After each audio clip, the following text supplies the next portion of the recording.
On est des schizophrènes de la guerre économique, c'est-à-dire qu'on se bat contre nous-mêmes dans les deux camps opposés. Ticket de caisse contre fiche de paye. Parce qu'on veut tous en même temps gagner un max et dépenser le moins possible. Ce qui est logique, mais paradoxal. Tu alternes de celui qui exige à celui qui obéit. Tu râles contre ton garagiste qui t'annonce que ta bagnole ne sera pas prête ce soir, tout en tremblant des genoux devant ton chef qui t'a ramassé parce que ton fichier Excel était mal formaté. Quand tu te mets la couronne du client roi sur la tête, te voici le Louis XIV de la consommation, devant qui tes serviteurs, fournisseurs doivent courber les chines. De ton masseur qui se confond en excuses parce qu'il a 10 minutes de retard, à la caissière qui valide les bons de réduction que tu lui as jetés dessus sans même la saluer, parce que c'est pas ton problème qu'elle a passé la nuit au chevet de sa mère mourante. Mais quand vient ton tour de servir la société, tu passes sans transition de roi soleil à videur de pot de chambre. À toi maintenant de te bricoler un sourire en contreplaqué face aux autres clients rois ou devant ta direction tyrannique qui te traite comme un paillasson parce que la pizza que t'as livrée sous la neige était tiède ou parce que t'as rangé la lime dans le mauvais tiroir. L'enfer économique et professionnel est un mouvement perpétuel qui tourne comme une partouze géante dans laquelle on ne peut jouir que si les autres simulent. Travail vient du latin tripalium, qui désignait à la base un épouvantable instrument de torture. Et puis le mot travail est devenu progressivement synonyme de tâche pénible, pour finalement ne plus désigner que l'essentiel de notre mode de vie que nous en sommes tous venus à considérer comme normal. Une des raisons pour lesquelles on préfère globalement le vendredi au lundi provient aussi du fait qu'on en a tout autant rien à foutre de ce qu'on produit que pour qui on le produit. Qui peut imaginer que Kevin, qui a la gueule dans les fours et les alarmes du McDo toute la journée, puisse se réjouir de cuisiner avec amour de succulents Big Mac qui vont régaler les dîners pressés?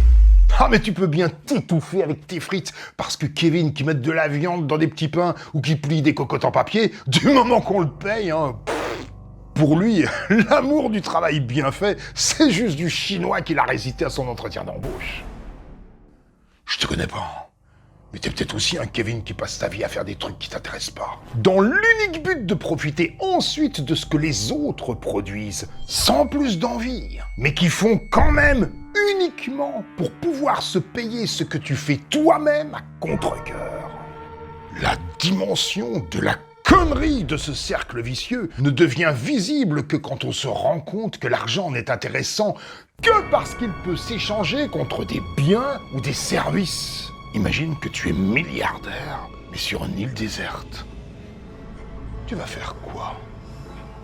On pourrait imaginer un monde dans lequel tu produis et tu consommes sans aucune transaction financière, comme le monde animal.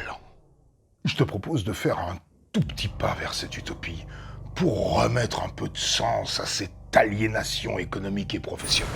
Juste imagine que grâce au médoc que tu vas prescrire, ou aux ongles que tu vas peindre, ou aux chaudières que tu vas réparer, ça va installer un peu de bonheur chez les gens qui t'attendent.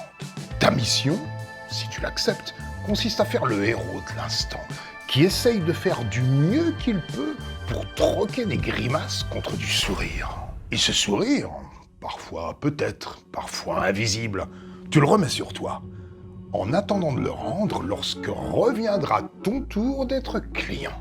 De ton boulanger, de ta coiffeuse, même de ton concierge, dont la fonction serait alors de devenir aussi tes petits héros du jour, encouragés par ton visage avenant. Oh, ça te rendra pas plus riche, hein. Mais avec 2-3 gouttes de reconnaissance réciproque, nos lundis matins communs perdront un petit peu de ce vilain arrière-goût de café froid coupé au vinaigre.